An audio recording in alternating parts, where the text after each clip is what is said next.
Okay. So good afternoon, everyone. I understand some of our colleagues are right now in front of the Security Council, but we will have to start because we have guests today. And so Steph asked me to go first. He will follow, and afterwards, our special guests for the day.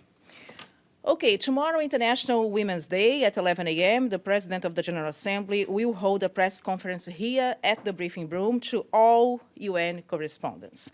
Ms. Maria Fernanda Espinosa will talk about the high-level event, Women in Power, which will take place on Tuesday, 12 March, at the General Assembly Hall.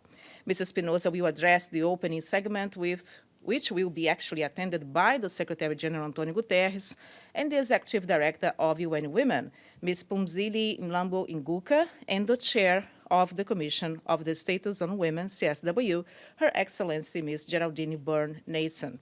The President of Lithuania, Nepal, Trinidad and Tobago will be at the first high-level roundtable on how women leaders change the world, which is also being attended by the Vice President of Colombia and the High Representative of the European Union for Foreign Affairs and Security Policy, Ms. Federica Mogherini.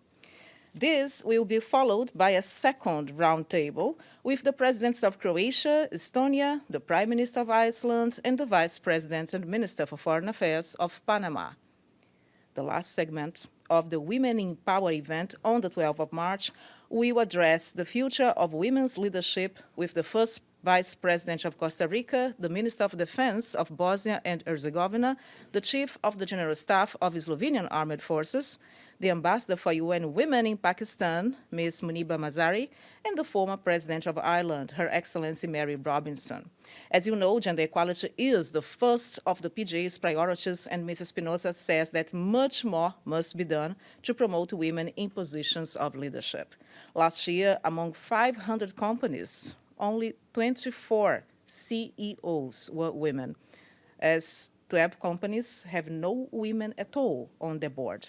For a complete list, or also on other segments of participants and participants, I would say, please go to our website, www.un.org/pj/73.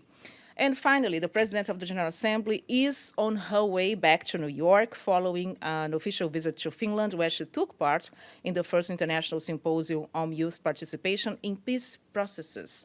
Before departing from Helsinki, Ms. Espinosa met with representatives of civil society and of Finnish trade unions. She talked about decent work, one of her 7 priorities, and took the opportunity to listen to the contributions of trade union leaders and civil society. Yesterday evening, she took part in a dinner reception hosted by the former president of Finland, Ms. Tarja Halonen, the first woman to occupy the Finnish presidency. And whilst in Helsinki, the PGA met with Foreign Minister of Finland, His Excellency Mr. Timo Soini, the Speaker of the Parliament of Finland, Her Excellency Paula Risikko, and other Finnish authorities. For videos on this trip, go to our YouTube channel, which is United Nations GA73, and this is everything from us today. Do you have any questions? Okay, so I would say good afternoon, and I'll see you tomorrow at 11 a.m. here with the PJ for our press conference. Thank you very much. Thank you.